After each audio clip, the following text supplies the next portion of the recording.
नमस्कार दोस्तों, मेरा नाम लोकेश है और आज मैं आपको कोबरा और क्रेट की वैनम की कार्यप्रणाली के बारे में बताऊंगा। इनका वैनम हमारे शरीर पे किस तरह का इफ़ेक्ट डालता है, उसके बारे में बताने का प्रयास करूंगा। उस उसको जानने के लिए सबसे पहले आपको न्यूरॉन्स की बेसिक जानकारी होनी चाहिए। न्यूरॉन्स क्या होता है और वो कैसे वर्क करता है। तो ये आप देख रहे हैं, न्यूरॉन्स का फिगर है। न्यूरॉन्स का क्या काम होता है? हमारे नर्वस सिस्टम को सिग्नल भेजने का काम होता है। नर्वस सिस्टम में मुख्य रूप से ब्रेन और स्पाइनल कोड होता है, इसको सिग्नल भेजता है। ठीक है, तो यहाँ से ये डेंड्राइट है, यहाँ से सिग्नल जाते हैं, यहाँ से होते हुए पूंछ से होते हुए, पूंछ बोलते हैं इसको, एक्सॉन। पूंछ से होते हुए यहाँ से होते हुए यहाँ तक जाते हैं, नोब बोलते हैं इसको, स्नैप्टिक नोब, नर्व एंड भी बोलते हैं। ठीक है, तो यहाँ तक तो सिग्नल इलेक्ट्रिक इम्पल्स के रूप में जाते हैं। और यहाँ पर दो न्यूरॉन्स के बीच थोड़ा सा स्पेस होता है, खाली जगह।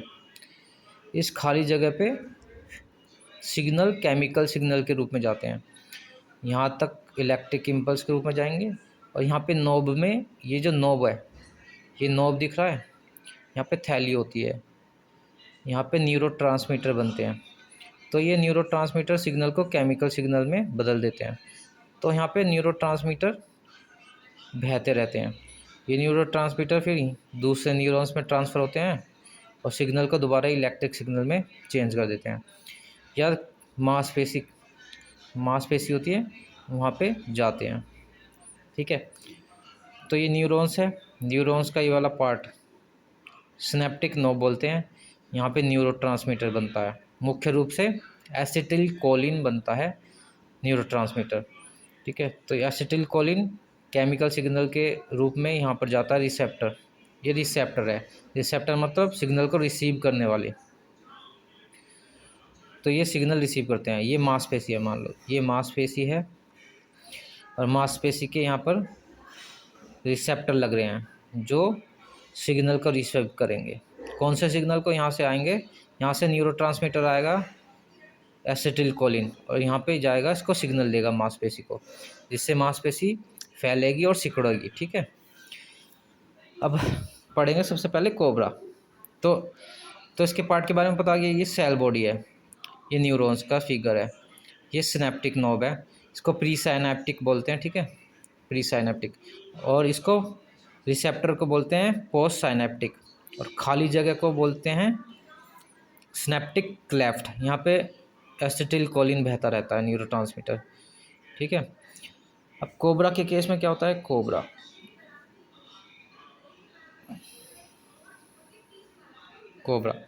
कोबरा में मुख्य रूप से अल्फा न्यूरोटॉक्सिन वैनम होता है। ये alpha neurotoxin Venom post synaptic होता है। पोस्ट साइनेप्टिक मतलब रिसेप्टर पर असर करता है। ये जो आप रिसेप्टर देख रहे हो, कोबरा का वैनम इस रिसेप्टर पर असर करता है। ठीक है, तो जैसे कोबरा बाइट करेगा तो कोबरा का वैनम खून में मिल जाएगा, तो खून में उसके वैनम के पार्टिकल तैरेंगे और फिर कुछ समय बाद ये जो रिसेप्टर है मांसपेशी पर ये रिसेप्टर है, पोस्ट साइनेप्टिक बोलते हैं इसको, जो सिग्नल को रिसीव करते हैं।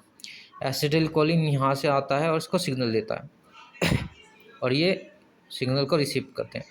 तो कोबरा के वैनम के पार्टिकल यहाँ पर आ जाते हैं, इस रिसेप्टर को ब्लॉक कर देते हैं।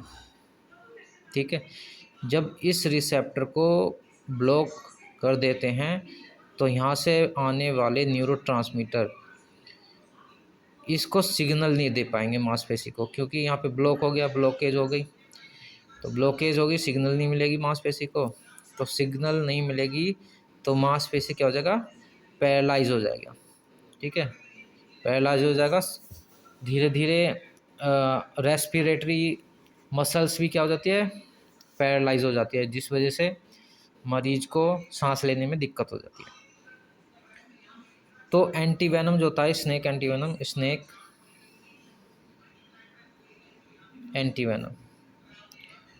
स्नेक एंटी वेनम, ठीक है। जब स्नेक एंटी वेनम लगाते हैं तो एंटी वेनम वेनम के पार्टिकल को वेनम के पार्टिकल पर चिपक जाता है और उसको नष्ट कर देता है। मगर एंटी वेनम केवल ब्लड में जो पार्टिकल होते हैं वेनम के उसको ही नष्ट करता है, ठीक। यहाँ जो पार्टिकल होंगे आपके वेनम के उसको नष्ट नहीं कर देगा। मगर क्या होता है, जो वेनम के पार्टिकल होते हैं कुछ सेकंड के लिए या कुछ मिनट के लिए यहाँ से हटकर दूसरे रिसेप्टर पर जाने की कोशिश करेंगे, दूसरे रिसेप्टर को ब्लॉक करने की कोशिश करते हैं। तो जैसे यहाँ पे पार्टिकल है और यहाँ से हट के जैसे दूसरे रिसेप्टर पर जाने की कोशिश करेगा, तुरंत एंटीवेनम इसको पकड़ लेगा और नष्ट कर देगा। ऐसे यहाँ पे एंटीवेनम का पार्टिकल होगा, दूसरे रिसेप्टर पर जाने की कोशिश करेगा, तुरंत एंटीवेनम इसको पकड़ लेगा और नष्ट कर देगा।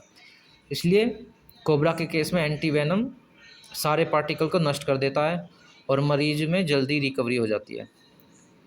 क्रेट का जो वेनम होता है बीटा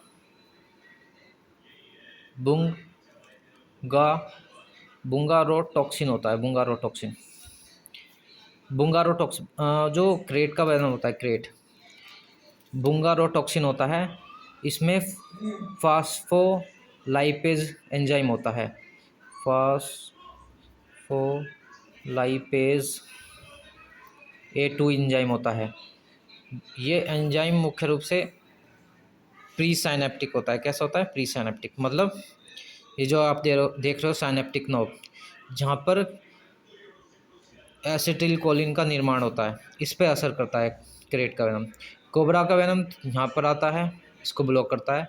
क्रेट का वेनम प्री साइनेप्टिक होता है, यहाँ पर आकर जमा हो जाता है और इसकी झिल्ली पर चिपक जाता है। शुरुआत में क्रेट का वेनम जितना भी यहाँ पे एसिटिल कोलिन होगा उसको खाली कर देगा और फिर बाद में इसकी झिल्ली को और इस थैली को नष्ट कर देता है। कोबरा के केस में पार्टिकल कुछ समय के लिए हटता है जिससे एंटीवेनम उसे पकड़ के नष्ट कर देता है, मगर क्रेट के केस में यहाँ से पार्टिकल नहीं हटता और इस सिनेप्टिक नोब को पूरी तरह से नष्ट कर देता है। और एंटीवेनम कहाँ पर काम करता है? जो ब्लड में वेनम होता है उस पर काम करता है। यहाँ पे जो वेनम होगा उस पर काम नहीं करेगा। इसलिए क्रेट के केस में ये जो सिनेप्टिक नोब हैं ये नष्ट हो जाते हैं। जब नष्ट हो जाएंगे यहाँ से क्या नहीं बनेगा? एसिटिल कोलिन नहीं बन पाएगा, जब क्योंकि झिल्ली क्या हो गई? नष्ट हो गई। एसिटिल कोलिन नहीं बनेगा तो सिग्नल नहीं मिलेंगे, क्योंकि न्यूरोट्रांसमीटर बन ही नहीं रहा तो सिग्नल नहीं पहुँचेंगे मांसपेशी को। तो मांसपेशी में क्या हो जाएगा? पैरालाइज हो जाएगा। श्वसन मांसपेशी में भी पैरालाइज हो जाएगा और मरीज को वेंटिलेटर की ज़रूरत पड़ेगी। अब ये जो झिल्ली नष्ट हुई हैं इनको बनने में टाइम लगता है, एक से 3 हफ्ता लगता है, ये कई दिन में बनती है, ठीक है। ये जो होती है हमारी सेल बॉडी, ये दोबारा बनाती है, रीजनरेशन कर लेती है, दोबारा उगा लेती है इस नोब को, मगर उसमें टाइम लगता है। पुनः निर्माण हो जाता है इन नोब का। ये सेल बॉडी, यहाँ पे सेल बॉडी खुद बना लेती है इसको। ये वेसल्स भेजती है, थैली भेजती है और न्यूरोट्रांसमीटर भेजती है, जिससे ये नोब बन जाते हैं खुद, मगर इसमें टाइम लगता है। इसलिए क्रेट के बाइट के केस में मरीज को रिकवर होने में काफ़ी समय लग जाता है। जब तक ये नोब दोबारा नहीं बन जाती, जब तक मरीज को वेंटिलेटर सपोर्ट पर रखना पड़ता है, क्योंकि AVS खून में जो ब्लड के वेनम होंगे उस पर काम करेगा। ये जो स्नैप्टिक नोब नष्ट हो गई, इसको बनने में लगता है टाइम, और जब तक मरीज को आपको वेंटिलेटर सपोर्ट देनी पड़ेगी, जब तक इनका दोबारा रीजनरेशन नहीं हो जाता, पुनः निर्माण नहीं हो जाता सिनेप्टिक नोब का। जब इनका पुनः निर्माण हो जाएगा, एसिटिल कोलिन दोबारा बनने लग जाएगा, सिग्नल जाने लगेंगे और मरीज ठीक हो जाएगा। तो कोबरा और क्रेट के वेनम की कार्यप्रणाली में ये अंतर है। कोबरा का वेनम होता है पोस्ट साइनेप्टिक, जो रिसेप्टर को ब्लॉक करता है। क्रेट का वेनम होता है प्री साइनेप्टिक, जो साइनेप्टिक नोब की झिल्ली को नष्ट कर देता है। तो कोबरा के केस में मरीज जल्दी रिकवर हो जाता है, क्रेट के केस में मरीज रिकवर नहीं होता क्योंकि ये झिल्ली नष्ट हो गई हैं और इस झिल्ली को बनने में टाइम लगता है, इस नोब की झिल्ली को बनने में, इस थैली को बनने में टाइम लगता है। तो यही केस है। अगर आपको जानकारी अच्छी लगी हो तो चैनल को सब्सक्राइब करना और लाइक करना। धन्यवाद।